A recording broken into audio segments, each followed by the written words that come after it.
والصلاة والسلام على نبينا محمد وعلى آله وأصحابه أجمعين আলহামদুলিল্লাহ। শুরু করার আগে আমি আজকে প্রথম সেশন হবে ওমর ইবনে খাত্তাব রাদিয়াল্লাহু আনহুর উপরে ইনশাআল্লাহ। তবে তারপরে 2 সেশন মিস হবে। আগামী 2 মঙ্গলবারে এই সেশনটা হবে না, তারপরে এরপরের মঙ্গলবারে আবার আমরা শুরু করবো ইনশাআল্লাহ। কেমন? শেষের দিকে যদি ভুলেও যাই আগে অ্যানাউন্স করে দিলাম ইনশাআল্লাহ। যে তাফসির এই শনিবারে হবে, তারপরে 1 শনিবার মিস হবে আশা করি ইনশাআল্লাহ। ইনশাআল্লাহ। আলহামদুলিল্লাহ রাব্বিল আলামিন ওয়াসসালাতু ওয়াসসালামু আলা নবিয়িনা মুহাম্মদ ওয়া আলা আলিহি ওয়া আসহাবিহি আজমাইন। আলহামদুলিল্লাহ, আমাদের সিরাত আবু বকর রাদিয়াল্লাহু আনহুর পর্ব শেষ হওয়ার পরে আমরা দ্বিতীয় খলিফা সাহাবীদের মধ্যে যিনি অনেক বড় সিনিয়র, ইমিডিয়েটলি আবু বকর রাদিয়াল্লাহু আনহু পরেই যাকে নবী করিম সাল্লাল্লাহু আলাইহি ওয়াসাল্লাম সবচেয়ে বেশি গুরুত্ব দিতেন, সঙ্গ দিতেন, তিনি হচ্ছেন ওমর রাদিয়াল্লাহু আনহু। দুইজনের ব্যাপারেই তিনি বলেছেন, আপনারা অনেক শুনেছেন, আবু বকর আর ওমর রাদিয়াল্লাহু আনহুমা এই দুইজনকে সাহাবায়ে কেরাম টাইটেল দিয়েছেন ওয়াজিরা রাসূলুল্লাহ সাল্লাল্লাহু আলাইহি ওয়াসাল্লাম, যে নবী করিম সাল্লাল্লাহু আলাইহি ওয়াসাল্লামের 2 মিনিস্টার, 2 মন্ত্রী। এবং তিনি বলেছেন লাউ ইত্তাফাকতুমা আলা আমরিন মা খালাফতুকুমা, হে আবু বকর ওমর, তোমরা দুইজন মিলে যদি আমাকে কোনো বিষয়ে পরামর্শ দাও, যে বিষয়ে আল্লাহর কোরআন বা এরকম সরাসরি কিছু আসে নাই, তাহলে আমি কখনোই তোমাদের পরামর্শ বাইরে কোনো কাজ করব না। এত গুরুত্ব এই দুইজনকে দিয়েছেন। তো ওমর রাদিয়াল্লাহু আনহু, প্রথমে ওনার নাম তো হচ্ছে ওমর ইবনুল খাত্তাব, তার মানে ওনার পিতার নাম আল খাত্তাব এবং দাদার নাম নুফাইল, পর দাদার নাম ইবনু আব্দুল উজ্জাহ। আব্দুল উজ্জাহ হলো উজ্জার বান্দা। আল্লাত ওয়াল মানাত ওয়াল উজ্জা এগুলো তাদের মাবুদগুলো ছিল। এই মাবুদগুলোর নামে তারা অনেক রাখত, যেভাবে আবদুল্লাহও ছিল তাদের কাছে। ওমর মুহাম্মদ সাল্লাল্লাহু আলাইহি ওয়াসাল্লাম পিতার নাম আবদুল্লাহ। আবার আরেকজনের নাম হলো সুবহানাল্লাহ, চলে গেল এখন, যে আবু তালিবের আব্দুল মুত্তালিবের আরেক ছেলের নাম হয়ে গেছে এক মাবুদের মূর্তির নামে। তা আল্লাহরও গোলাম হয়, বিভিন্ন শিরক কলা মুক্তিগুলোরও তারা গোলাম হয়। এভাবে তাদের কাছে আবুল হাবের নাম ছিল, তার নামটা ছিল বোধহয়, তার নাম আব্দুল উজ্জা ছিল কিনা, যাই হোক এরকম নাম তাদের মধ্যে ছিল। তো এবং তিনি কোরাইশ বংশের। রাসূলুল্লাহ সাল্লাল্লাহু আলাইহি ওয়াসাল্লাম, আবু বকর রাদিয়াল্লাহু আনহু, ওমর রাদিয়াল্লাহু তাআলা আনহু, ওসমান রাদিয়াল্লাহু তাআলা আনহু, আলী রাদিয়াল্লাহু আনহু, সব কোরাইশ বংশের। তো কোরাইশ তো বিশাল বংশ, তাদের আবার সাব ট্রাইব আছে, উপবংশ আছে। তো বনি হাশেম, বনি উমাইয়া, এরকম করে অনেক রকমের কবিলার সাব কবিলা আছে। ওনার এই কোরাইশ বংশ হওয়ার কারণে ওনার বংশ গিয়ে লাগে উপরের এমন দাদার কাছে, পরদাদা, সেখানে গিয়ে নবী করিম সাল্লাল্লাহু আলাইহি ওয়াসাল্লামের দাদাও মিলে গেছে। আর সেটা হচ্ছে কাব ইবনে লুআই ইবনে গালিব। ওইখানে গিয়ে নবী করিম সাল্লাল্লাহু আলাইহি ওয়াসাল্লামের বংশ আর ওমর রাদিয়াল্লাহু আনহুর বংশ মিলে গেছে। ওয়ায়ুকান্না বি আবা হাফস, ওনাকে কুনিয়ত বলে আবু হাফস বলা হয়। তো আবু হাফস হলো যে ওনার মেয়ে যে হাফসা রাদিয়াল্লাহু আনহা আছেন, সেখান থেকে আবু হাফস।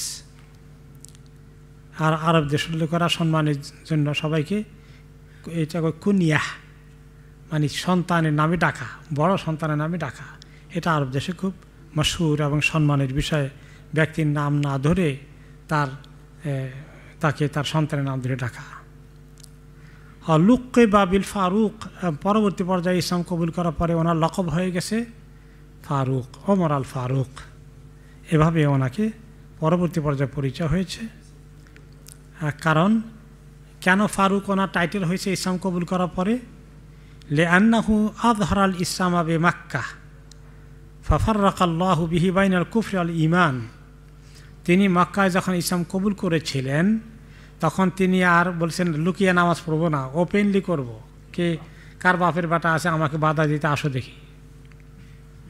তো তখন এই হক আর বাতিলের মধ্যে একদম সুস্পষ্ট খোলামেলা পরিষ্কার হয়ে গেছে যে কুফর আর ইমানের, আর ইমানকে লুকিয়ে রাখা হয় নাই। ওনার জন্ম হয়েছে আমেল ফিলের 13 বছর পর। আমুল ফিল, ফিল মানে হাতি, হাতির বৎসরের 13 বছর পরে। আরব দেশে তখন কোনো ক্যালেন্ডার ওনারা জানতেন না। বড় কোনো ঘটনা, মহা ঘটনা, ঘটনা হোক আর দুর্ঘটনা হোক, মহা কিছু হয়ে গেলে এটাকে ধরে ওই ঘটনার কত বছর আগে কারো জন্ম হয়েছে, ওই ঘটনার কত বছর পরে জন্ম হলো না মরে গেল, এইভাবে তারা একটা আন্দাজ করতো কার বয়স কত। তো ওনার জন্ম হয়েছে হাতির বৎসরের 13 বছর পরে। হাতির বৎসর কোনটা? আমুল ফিল। আব্রাহা আক্রমণ করেছিল, আল্লাহর ঘরকে ধ্বংস করতে এসেছিল, আল্লাহ তাআলা তাকে ধ্বংস করেছেন। ওইখান থেকে এর পরে কত বছর আগে কারো জন্ম হলো, তার কত বছর পরে কারো জন্ম হয়েছে, এইভাবে তাদের কুষ্টি থাকতো আর কি। যেহেতু ইংরেজি সনও তাদের মুখস্থ নাই, আর হিজরি সনের ক্যালেন্ডারও তারা আবিষ্কার করেন নাই, প্রচলিত। ওটা তো মদিনা হিজরত করার পরে। কোন সময় হিজরি সন গণনা শুরু হয়েছে? উনি হিজরতের পরেই শুরু হয় নাই। জাযাকাল্লাহ খায়রান। ওমর রাদিয়াল্লাহু আনহু যখন খলিফা, তখন গিয়ে হিজরি সনের গণনা ওনারা ক্যালেন্ডার একটা বানিয়েছেন। তারা আগ পর্যন্ত আবু বকর রাদিয়াল্লাহু আনহু নবী করিম সাল্লাল্লাহু আলাইহি ওয়াসাল্লাম জামানায় বলতো কি যে অমুক ঘটনার 3 বছর পরে তারা জন্ম হয়েছে, অমুক ঘটনার 6 বছর পরে সে মারা গেছে, তাই না? তা অমুক ঘটনার মধ্যে সবচেয়ে বড় ঘটনা, তাদের সমকালীন ঘটনা ছিল কোনটা? আমুল ফিল, হাতির বৎসরের ঘটনা। যাই হোক, তো 13 বছর পরে হাতির ঘটনার ওমর রাদিয়াল্লাহু আনহু জন্ম হয়।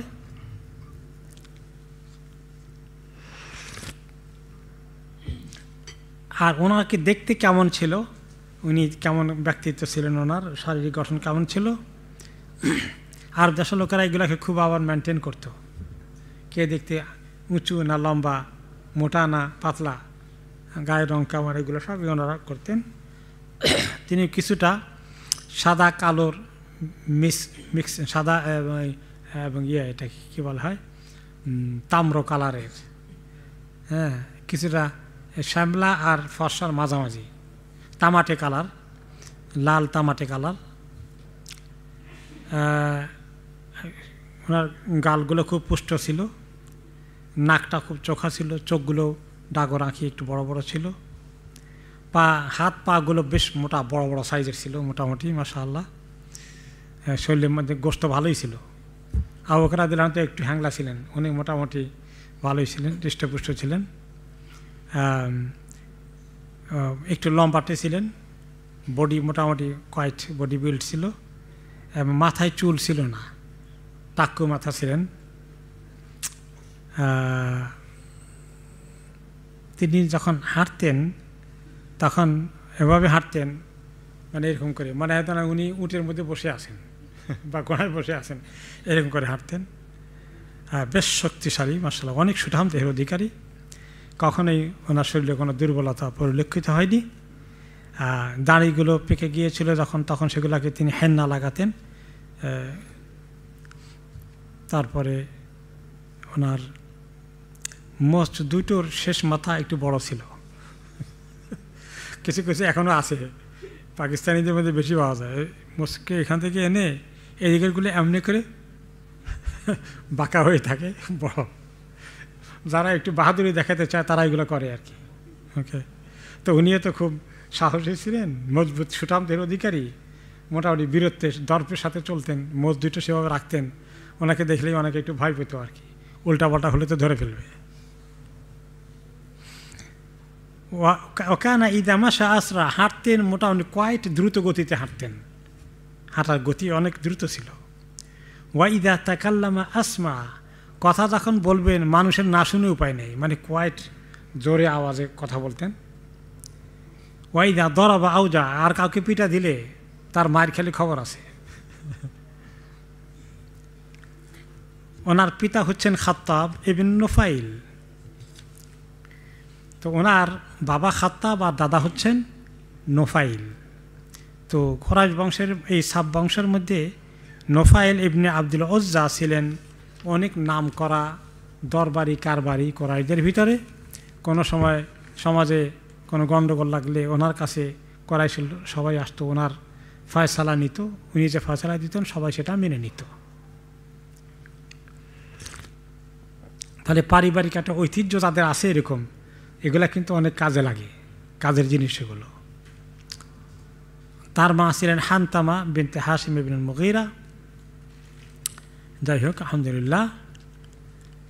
তারপরে হচ্ছে যে ওনার জীবন কেমন ছিল ইসলাম কবুল করার আগে, সেদিকে আমরা যাই।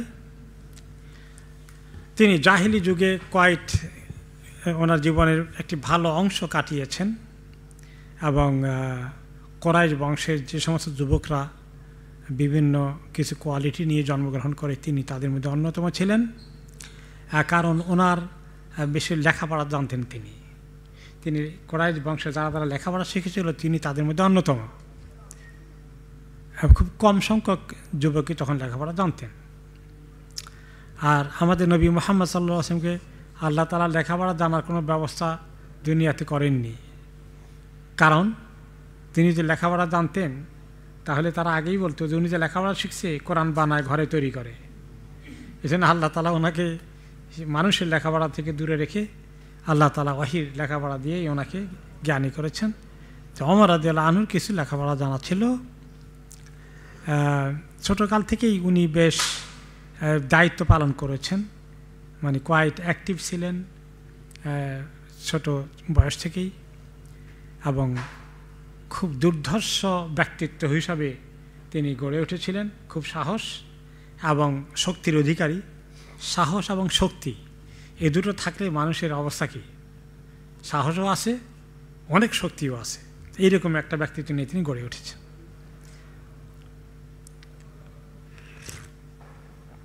তবে তিনি খুব বেশি আরাম আয়েশের জিন্দেগি ছোটোকালেও এনজয় করতে পারেননি।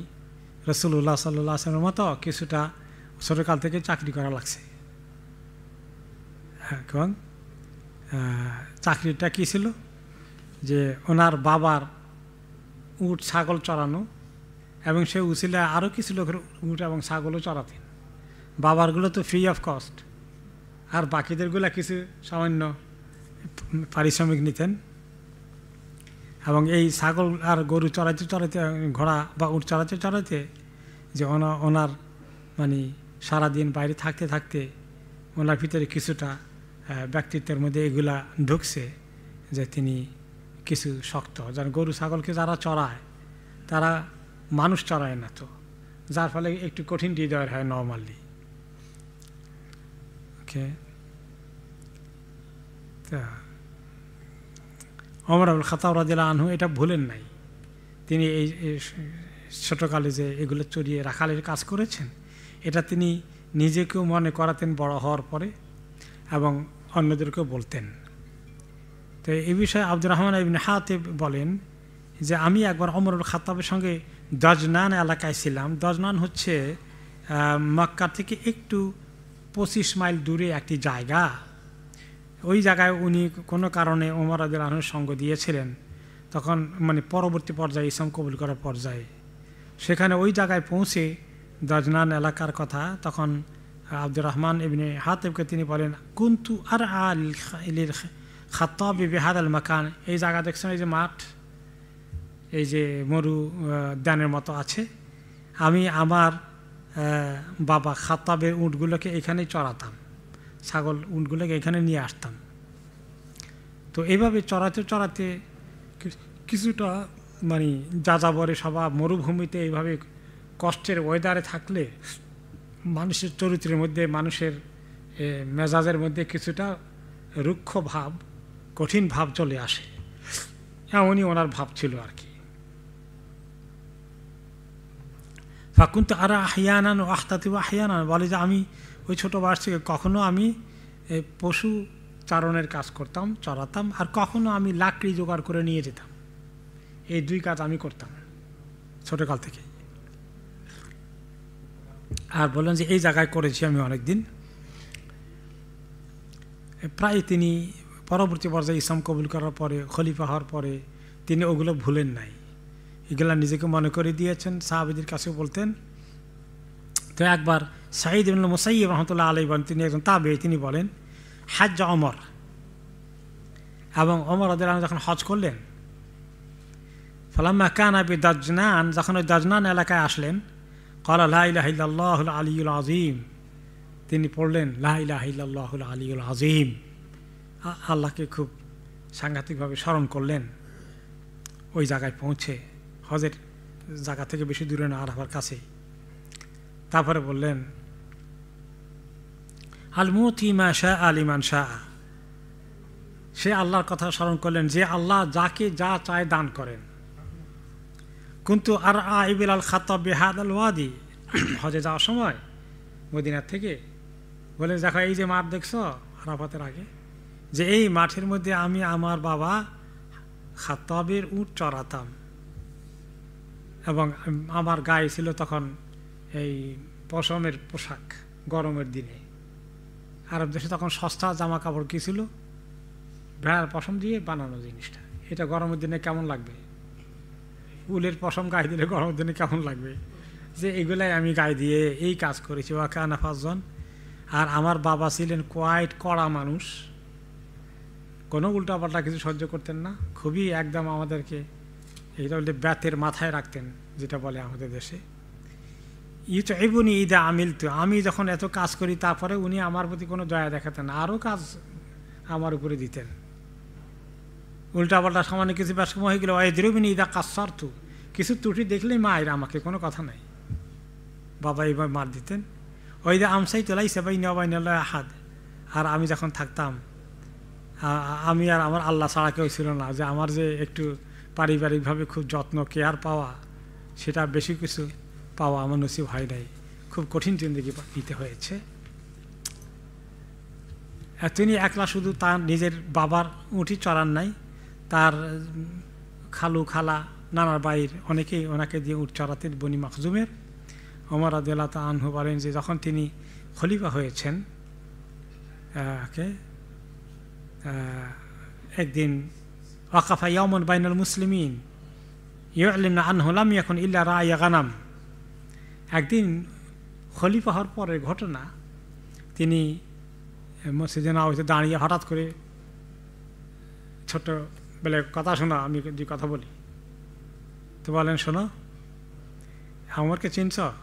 আমি হলাম ছিলাম এক সময় শুধুমাত্র মেষ চড়াতাম, ছাগল চড়াতাম, ছাগলের রাখাল ছিলাম আমি, বুঝছ?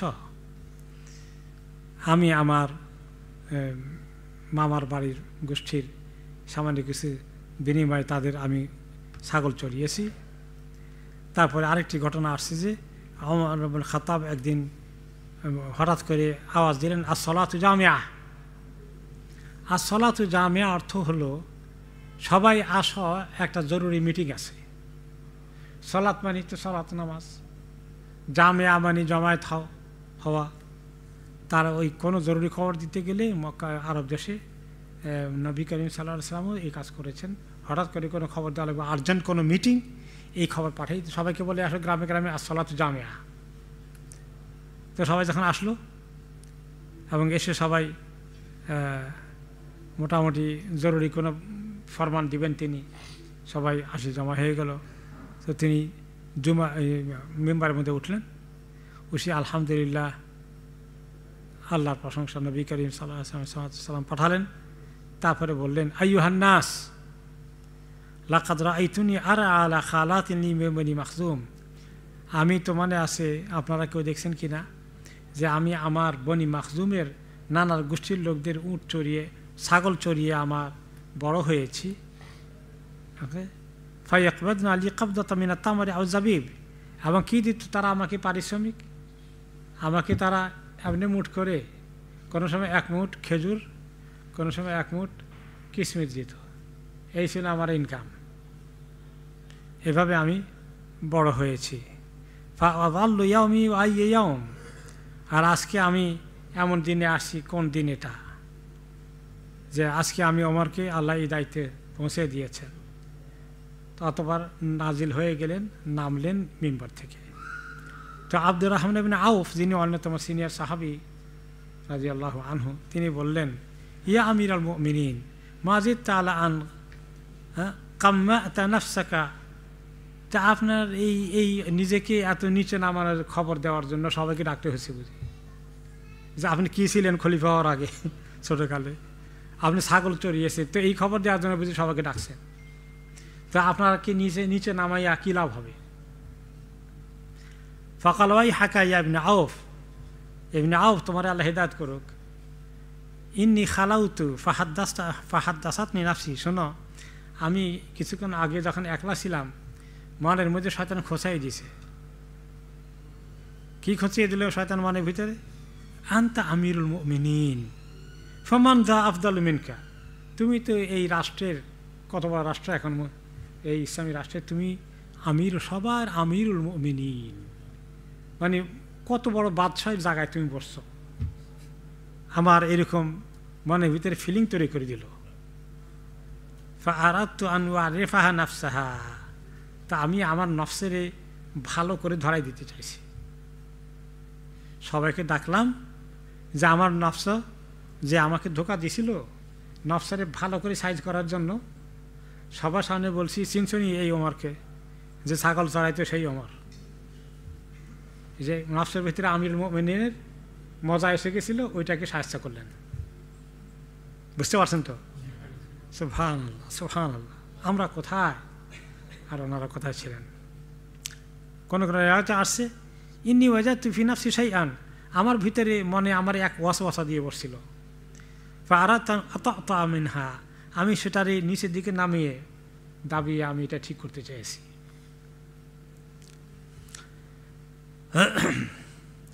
তো কেউ কেউ বলেন যে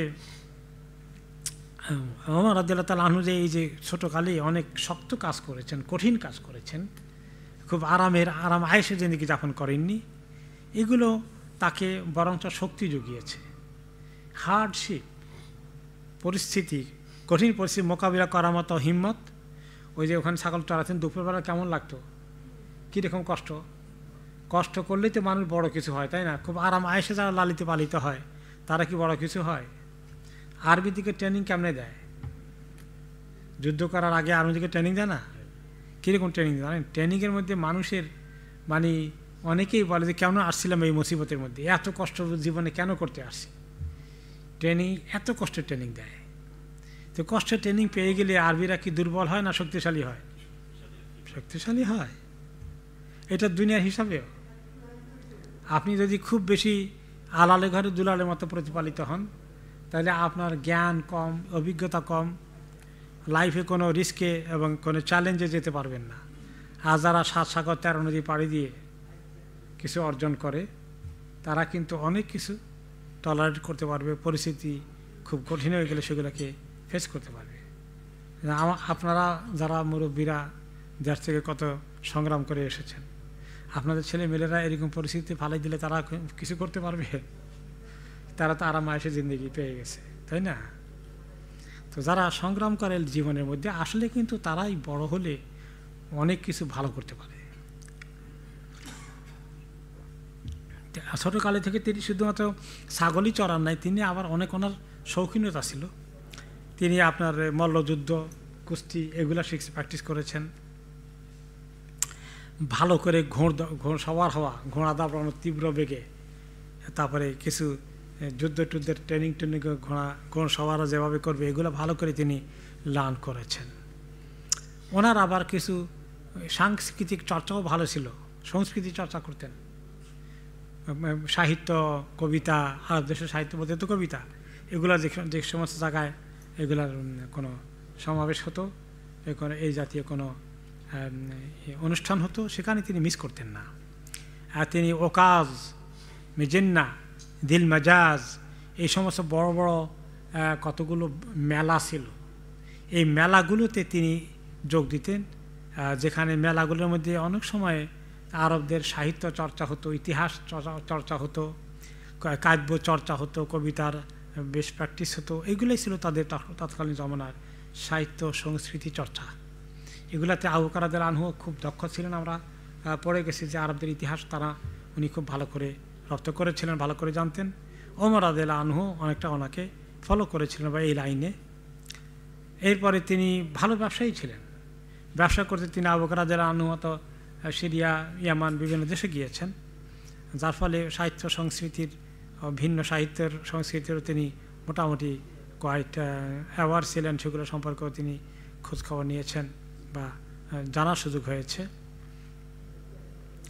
এই যে সাহিত্যের মেলাগুলোতে তিনি যেতেন, এই মেলাগুলোর মধ্যে অনেক কবিতা চর্চা হতো।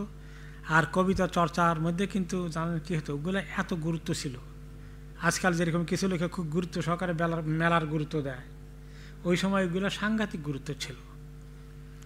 এত গুরুত্ব দিয়েছে যে মেলার মধ্যে বিভিন্ন কবিলা তাদের কবিলার প্রশংসা করতে গিয়ে অন্য কবিলারকে অ্যাটাক করে, নিন্দা করে যে সমস্ত কাব্য রচনা করত, সেখানে মারামারি শুরু হয়ে যেত। এবং সেই মারামারি পরবর্তী পর্যায়ে বিশাল রক্তযুদ্ধের দিকে নিয়ে যেত। ওমর রাদিয়াল্লাহু আনহু ওখানে গিয়ে এগুলোও দেখেছেন। এগুলো ওনার ব্যক্তিগত জীবনে কিছুটা ভালো করে কাছে থেকে দেখার ওনার হয়েছে। এবং এই সমস্ত জিনিস ওনার মধ্যে বিশেষ করে বীরত্ব এবং সাহিত্য সংস্কৃতি চর্চা, তারপরে সাহস ইত্যাদি অনেকগুলো কোয়ালিটি ওনার মধ্যে এগুলোর কারণে অ্যাড হয়েছে। তিনি ইয়ামানে গিয়েছেন, সিরিয়ায় গিয়েছেন, তাদের সঙ্গেও তিনি সাহিত্য চর্চা এগুলো খবর নিয়ে আসছেন, যার ফলে তেমন লেখাপড়া জানতেন। এবং তিনি অনেক ওনার পিতার পরে বা ওনার দাদার পরে নোফাইল যেরকম নাম করা দরবারি ছিলেন, গ্রামের মধ্যে মাতব্বর হিসাবে কোনো ফিতনা ফাসাদ বিচার আচার, তখন তো কোর্ট কাছারি নেই, এই সমস্ত মাতব্বরদের কাছেই বিচার হতো। এগুলো তিনি কী বলেন, গ্রাম্য সালিসি। তো ওনার জায়গা, ওনার দাদার জায়গা উনি দখল করেছেন নোফাইলের নাতি হিসাবে। ওনার এভাবে লোকেরা ওনার কাছে আসতো। তারও উপরে যে ওনার আরও পরদাদা ছিল কাব ইবনে লুআই, তিনি এরকম নাম করা ছিলেন। এইভাবে ওই রক্ত থেকে আসার কারণে ওনার মধ্যে বেশ সেই যোগ্যতাগুলো প্রস্ফুটিত হতে থাকে। এই জন্য ইবনে সাদ রাহমাতুল্লাহ আলাইহি ঐতিহাসিক, তিনি বলেন, ইন্না ওমর কানা ইয়াকদি বাইনাল আরব ফি খুসুমাতিহিম ক্বাবলাল ইসলাম। ইসলামের আগে, নবী করিম সাল্লাল্লাহু আলাইহি ওয়াসাল্লামের নবুয়ত প্রাপ্তির আগে মক্কায় তিনি যাদের কাছে দরবারের জন্য আসতো, বিচার ফয়সালার জন্য আসতেন, তার মধ্যে ওমর ছিলেন অন্যতম। আমাদের দেশে এটাকে কী সিস্টেম বলে জানি, গ্রাম্য সালিসি, গ্রাম্য যারা সালিশ করে। তো এই সিলসিলাটা কিন্তু পুরনো মানব ইতিহাসের মধ্যে। কোর্টে কাছারিতে তো পরে যায় কোনো সময়, এখন তো বেশি যায় কোর্টে কাছারিতে। আগে তো গ্রাম্য সালিসি বেশি হতো, তাই না? তো এইরকম সিস্টেমটা আরব দেশে ছিল। এবং অন্যতম গ্রাম্য সালিসি এই প্রক্রিয়ার মধ্যে ওমর রাদিয়াল্লাহু আনহু খুব নাম করা ছিলেন। ইন্না ওমর কানা ইয়াকদি বাইনা আরবে ফি খুসুমাতিহিম ক্বাবলাল ইসলাম। এবং ওনার ফয়সালা অনেকে মেনে নিত, কারণ ওনার জ্ঞান, অভিজ্ঞতা, যোগ্যতা অনেক বেশি ছিল। ওকে। এবং আরবরা কোরাইশদের মধ্যে যে সমাজটা কোরাইশদের ছিল মক্কা নগরীর, এখানে কোনো আধুনিক নগর ব্যবস্থার মতো এরকম কোনো অ্যাডমিনিস্ট্রেটিভ সিস্টেম না থাকলেও তারা কিন্তু কোরাইশদের বংশ আরব কাবার চতুর্পাশে ছড়িয়ে আসে। তো তাদের পপুলেশন কম না। আর অন্য আরবরাও গিয়েও এই বাইতুল্লাহ কেন্দ্রিক মক্কায় তো বেশ বসবাস করেছে। তাই যে মক্কার এবং তার আশেপাশের সোসাইটির মধ্যে যে সমাজটা আছে, এগুলো মধ্যে মোটামুটি তাদের কিছু সিস্টেম ছিল। তারা কোনো রাষ্ট্রের অন্তর্ভুক্ত ছিল না, কিন্তু কোরাইশদের সমাজটা একটা ছোটোখাটো রাষ্ট্রের মতো আর কি। সেখানে তাদের একটা আন্ডারস্ট্যান্ডিং ছিল, কে বিচার কার্যের দায়িত্ব নেবে, কে আপনার অন্য দেশে গিয়ে দূত হিসাবে এই দেশের পক্ষ থেকে যাবে, ফরেন মিনিস্টারের মতো, কে যুদ্ধ বিগ্রহ লাগলে এগুলার দায়িত্ব কার উপরে গিয়ে পড়বে। সোজা কথা, তাদের সব ডিপার্টমেন্ট ছিল প্রায়। ওকে। তো ওমর রাদিয়াল্লাহু আনহুর ডিপার্টমেন্ট ছিল ওনাকে যে কাজে লাগাতো কুরাইশ বংশের লোকেরা, যে তাকে রাষ্ট্রদূতের মতো, রাষ্ট্রীয় দূতের মতো তাকে ব্যবহার করতেন। আর বিভিন্ন কবিলার সঙ্গে যে কোনো নেগোসিয়েশন করতে হয়, আলাপ আলোচনা করতে হয়, সেখানে অন্যতম দায়িত্ব পালন করতেন কূটনীতিক হিসাবে ওমর রাদিয়াল্লাহু আনহুকে পাঠানো হতো। কোনো কুরাইশের কোনো একটা কবিলাকে যদি অন্য কোনো কবিলা আক্রমণ করে বা সেখানে কোনো কিছু ঘটে যায়, এটা নিয়ে ডিল করার জন্য কুরাইশদের পক্ষ থেকে ওনাকেই পাঠানো হতো আলাপ আলোচনা করার জন্য, দুতিয়ালি করার জন্যে এবং কথাবার্তা বলার জন্য।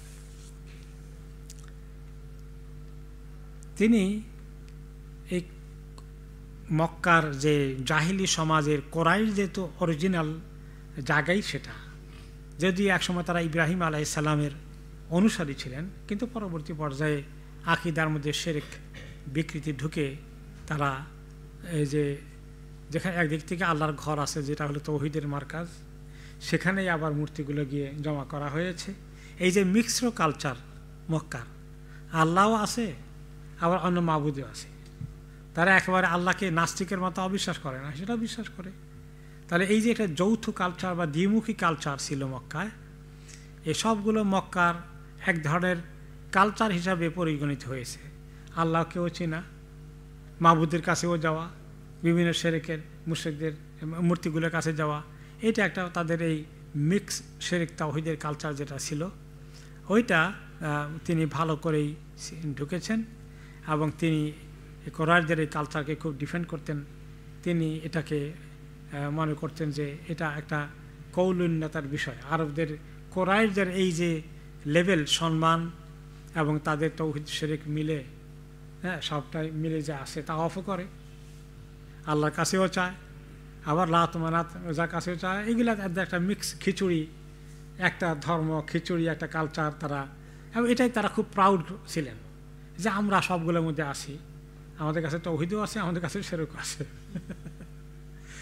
তো এগুলাকে, এটা আরবের তখন কুরাইশের কালচার ছিল, তো উনি খুব কুরাইশের কালচারের খুব পক্ষে, এটাকে ডিফেন্ড করতে হবে।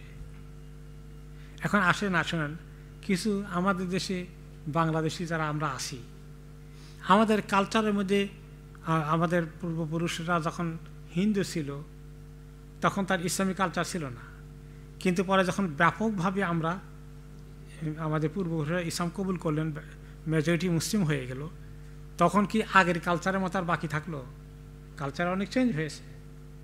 তো এখন কিছু কিছু আবার নাস্তিক মার্কা লোক যারা আছে তারা ওই পূর্বটা বাইর করে, যে ধর্মটা যার যার যার ধর্ম তার তার, তারপর আর কি বলে আপনার উৎসব সভা, ধর্ম যার যার উৎসব সভা।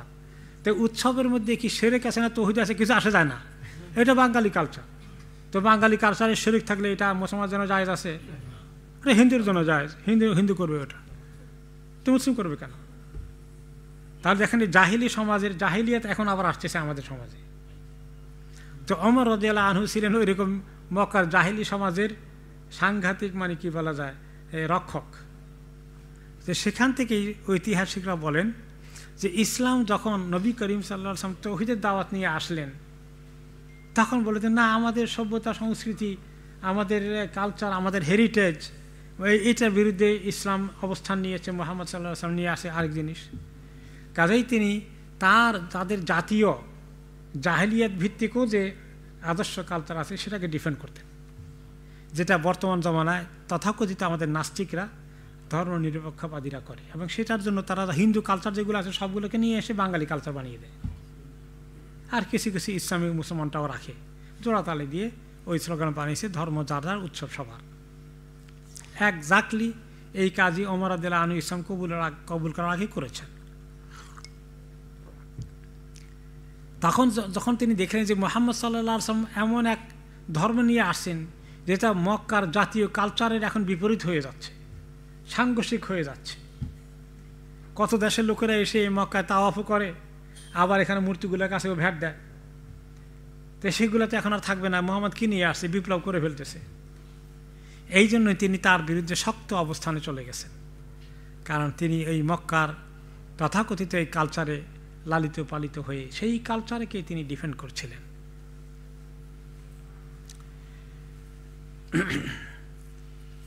এমনকি সেই কালচার যখন চ্যালেঞ্জের মুখে পড়ে গেল যে অনেকেই মক্কার ইসলাম কবুল করা শুরু করেছে, ওমর রাদিয়াল্লাহু তাআলা আনহু কিছুতেই সেটা মেনে নিতে পারেননি। এবং তিনি একজন কৃতদাসী ছিল যে তাকে তিনি মানে প্রচণ্ডভাবে মারধর করলেন, এত মারধর করতেন শেষ পর্যন্ত আবু বকর রাদিয়াল্লাহু আনহু খবর পেয়ে তার হাত থেকে কড়া কেড়ে নিল। তারপরে তিনি তাকে বললেন যে তোমার মাধ্যমে আমি তাকে বিক্রি করো, তাকে খরিদ করে নিলেন, নিয়ে তাকে আজাদ করে দিলেন, তাকে ইসলাম পালন করার সুযোগ দিলেন ওমরের হাত থেকে উদ্ধার করার জন্যে। এভাবে ওমর অত্যাচার করেছিলেন। এরপরে আমরা দেখি যে কিন্তু এই যে শক্ত অবস্থানটা ছিল, এই যে সভ্যতা, রীতিনীতি, সামাজিক সংস্কৃতি, মক্কার ট্রেডিশন, কালচার, এগুলার বিরুদ্ধে কোনো ধরনের মানে পরিবর্তন তিনি বরদাস্ত করেননি। পরবর্তী পর্যায়ে যখন ইসলাম কবুল করেছিলেন এবং তিনি বুঝতে পেরেছিলেন যে ইসলাম কি জিনিস, তখন তিনি পরবর্তী পর্যায়ে অনেক পরের কথা, খলিফা হওয়ার পরে সম্ভবত তিনি একটা বক্তব্য বলেছিলেন, ইন্নামা তুনকাদু ওরাল ইসলামে অরওয়াতান অরওয়াতান ইদা নেশা আফিল ইসলামী মাল্লা ইয়ারেফুল জাহিলিয়া। তিনি বললেন যে ইসলামের যে রশিটা আছে, ইসলামের রশিটা ছিঁড়ে যাবে অরওয়াতান অরওয়াতান। রশির মধ্যে যে প্যাঁচগুলো আছে, রশি কেমন অনেকগুলো প্যাঁচ থাকে না, প্যাঁচ দিয়ে দিয়ে দিয়ে দিয়ে তো রশি বানায়, কিন্তু ইসলামটা একদিন শেষ হয়ে যাবে না, একদিনেই কেটে যাবে না, একদিনেই ছিঁড়ে যাবে না। ইসলামের রশিগুলো একটা একটা করে খুলে ফেলা হবে। যারা এরকম করে ইসলামে জন্ম হয়েছে কিন্তু জাহিলিয়াতকে যারা বুঝতে পারেনি যে এটা জাহিলিয়াত, তারা না বুঝে ইসলামের রশিগুলোকে এভাবে খুলতে থাকবে। কালচারকে, সব কিছুকে ইসলামের মধ্যে ঢুকাই দিয়ে টিয়ে ইসলামটা এভাবে দুর্বল, আস্তে আস্তে অল্প অল্প করে ইসলাম দুনিয়া থেকে দুর্বল হয়ে যাবে। ইসলাম সমাজ থেকে এইভাবে আস্তে আস্তে উঠে যাবে। ইসলাম একদিনে উঠে যাবে না, এই একটা ভবিষ্যৎবাণী তিনি করেছিলেন। যাই হোক, এটা ওনার ব্যক্তিগত চরিত্রটা কেমন, কিভাবে বড় হলেন, কোন মানসিকতা নিয়ে, সেটা আমাদের আলোচনা ছিল। এখন পরবর্তী পর্যায়ে আমরা যেটা আসবো সেটা হচ্ছে যে উনি ইসলাম কবুল কিভাবে করলেন। বহুদিন ইসলামের তিনি দুশ্মনী করেছিলেন, কিন্তু এক পর্যায়ে আল্লাহ তাআলা তাকে ইসলামের দিকে আনার জন্যে আল্লাহ তাআলার প্ল্যান কাজ করছে। তো উনি তখনও অমুসলিম, আর এই সময় কিছু মুহাজিরেরা প্রথম হিজরত করলেন কোন জায়গায়? আবিসিনিয়ায়, যেটাকে ইথিওপিয়া বলা হয় এখন। সেখানে হিজরত করতে গেলেন, যাচ্ছিলেন।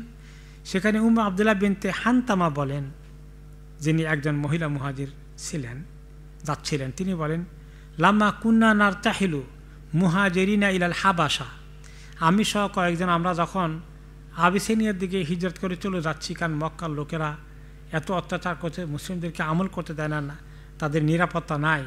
নবী করিম সাল্লাল্লাহু আলাইহি ওয়াসাল্লাম আমাদেরকে ইশারা দিলেন, তোমরা যদি কোনো ভালো জায়গা পায়, নাজ্জাশীর কাছে গিয়ে যদি তোমরা আশ্রয় নিতে চাও, সেখানে গেলে তোমরা স্বাধীনভাবে ইবাদত করতে পারবে।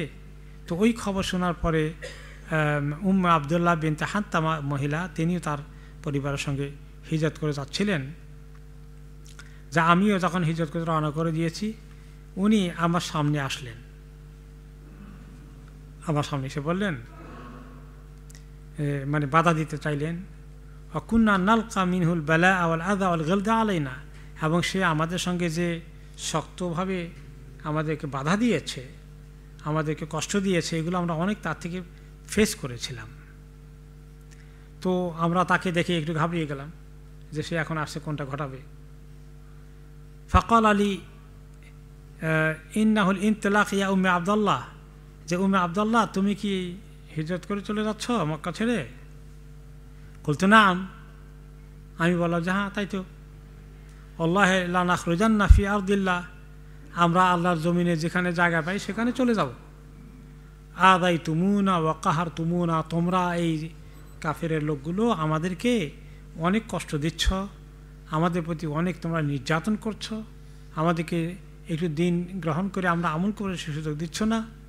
হাত্তা ইয়াজআলাল্লাহু লানা ফারাজা, যতক্ষণ না আল্লাহ তাআলা আমাদের জন্য কোনো ভালো ব্যবস্থা না করেন, মুক্তভাবে এই সমাজে আমরা ইসলাম পালন করার সুযোগ না পাই, ততক্ষণ আমরা চিন্তা করেছি যে তোমাদের এই দেশে আর থাকবো না, আমরা চলে যাচ্ছি।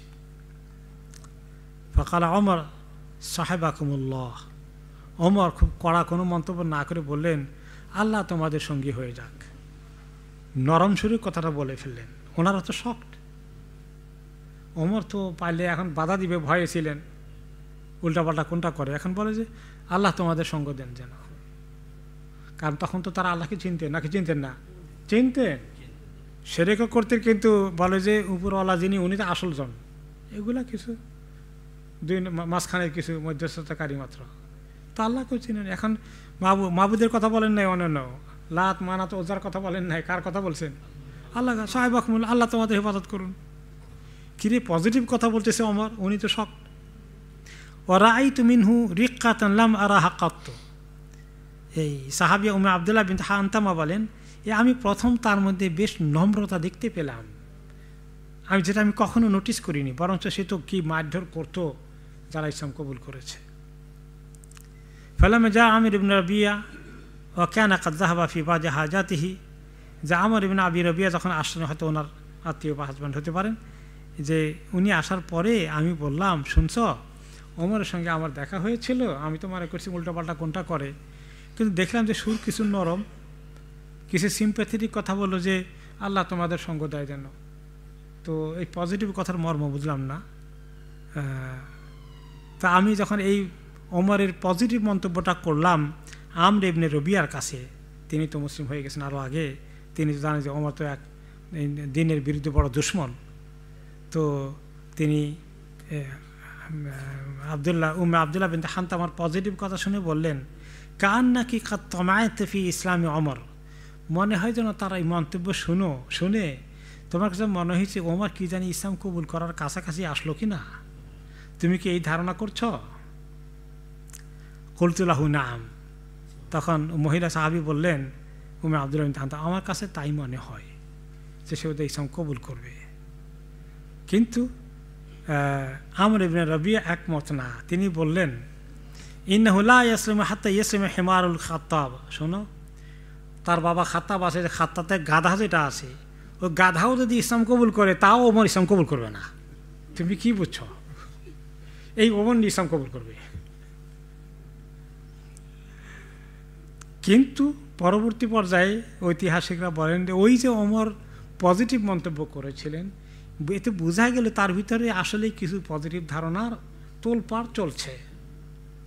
ওকে, এবং তিনি বুঝতে পারলে যে আমরা যা করছি, এদেরকে বাধা দিচ্ছি, কষ্ট দিচ্ছি, মারধর করছি, এগুলো ওনার কাছে ভালো লাগছে না, এবং বরঞ্চ যারা ইসলাম কবুল করে তাদের দিয়ে প্রতি ওনার সহানুভূতি সৃষ্টি হয়ে গেল আস্তে আস্তে। আর তিনি চিন্তা করতে থাকলেন যে আমরা এত বাধা বিপত্তি দিয়ে এত মারধর করি, আর তারা মানে এরপরেও ছাড়ে না, এবং তারা এইভাবে মানে আল্লাহর দিকে তাদের মানে নিবেদিত প্রাণ হয়ে ত্যাগ কোরবানি করতে রাজি আছে। বিষয়টা তো আসলে চিন্তার বিষয়। তিনি আস্তে আস্তে চিন্তা করতে লাগলেন যে ওনার ভিতরে নিজে আসলে শূন্যতা ফিল করলেন, নিজের বিশ্বাস, আকিদা, মক্কার কালচার, শিরক মিশ্রিত এগুলোর প্রতি ওনার আস্তে আস্তে আস্থা কমা শুরু হয়ে গেছে। তার আগেই আসলে তার এরপরেই মানে ইসলাম কবুল করার জন্য তিনি এখনও সিদ্ধান্ত নেননি। এদিকে ওনার এই মনের এই অবস্থার পিছনে আরেকটি অবদান আছে, সেটা হলো যে রাসূলুল্লাহ সাল্লাল্লাহু আলাইহি সাল্লামের দোয়া। তিনি কি দোয়া করলেন?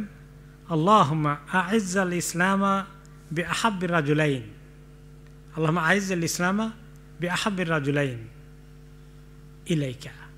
আল্লাহ, এই দুইজন লোক যে মক্কায় আছে, আবু জাহাল এবং ওমর ইবনুল খাত্তাব, এই দুইজনের মধ্যে আল্লাহ যে আপনার কাছে অধিকতর পছন্দনীয়, তাকে আল্লাহ ইসলাম কবুল করিয়ে দিয়ে আল্লাহ আপনি ইসলামের শক্তি বৃদ্ধি করে দিন। দুইজনেই পাওয়ারফুল ব্যক্তিত্ব, বেপরোয়া ব্যক্তিত্ব, তাদের এত প্রভাব, তাদের এত সাহস। মক্কা লোকেরা তারা যদি কেউ দুজনের একজন ইসলাম কবুল করে তাহলে ইসলামের শক্তি অনেক বেড়ে যাবে। ওকে, তো এইভাবেই তিনি দোয়া করেছেন রাসূলুল্লাহ সাল্লাল্লাহু আলাইহি ওয়াসাল্লাম। আল্লাহ তাআলা ওনার দোয়া কবুল করছেন। ওমর রাদিয়াল্লাহু আনহুর ভিতরে, মনের ভিতরে এটার এখন কিছু অ্যাকশন শুরু হয়েছে। আরও কিছু কারণও ঘটেছে।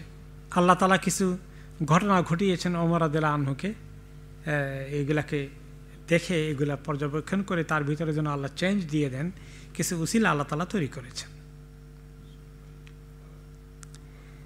ওনার ছেলে আব্দুল্লাহ ইবনে ওমর রাদিয়াল্লাহু আনহু বলেন, মা সামিতু ওমর শাইআন কাত্তু ইয়াকুল ইন্নী লা আযুন্নহু কাযা ইল্লা কানা কামা ইয়াযুন, যে আমার আব্বার ছোটকাল থেকে তিনি কোনো বিষয় যদি বলতেন, ও ওইখানে বোধহয় এই জিনিসটা হয়েছে, এটা বোধহয় এই জিনিস হবে, মানে কোনো একটা ঘটনা কিছু একটা হলে ওটা তিনি আগেই বলে দিতেন যে এটা এরকম হওয়ার সম্ভাবনা আছে। যখন এক জায়গায় শোরগোল, শোরগোলের অর্থ কী মনে করেন? এখানে কোনো মারামারি হলো না, এখানে কোনো আনন্দ উৎসব হলো, তো যেটা আসলে হতে পারে পজিটিভ, না দেখেই তিনি ওইটা লাইনে মন্তব্য করতেন, এবং পরে দেখা গেল ঠিকই এরকম কিছু হয়েছে। তো একদিন ওমর রাদিয়াল্লাহু আনহু বসে আছেন, ওনার ছেলে আব্দুল্লাহ ইবনে ওমর বলেন যে ইদমার রাবিহি রাজুলুন জামিল, খুব সুন্দর একজন মানুষ ওনার সামনে দিয়ে ক্রস করছেন, সামনে দিয়ে যাচ্ছেন। তো ওমর রাদিয়াল্লাহু আনহু বললেন, লাকাদ আখতা আযান্নি আও ইন্না হাযা আলা দীনিহি ফিল জাহিলিয়া আও লাকাদ কানা কাহিনুহুম আলাইয়া বির রাজুল। তো একটা লোককে চলে গেল ক্রস করে, দেখার পরে তিনি বললেন, আমার ধারণাটা কি উল্টোপাল্টো হয়ে যাচ্ছে? এই লোকটা কি জাহিলির দিনের উপরে আসে,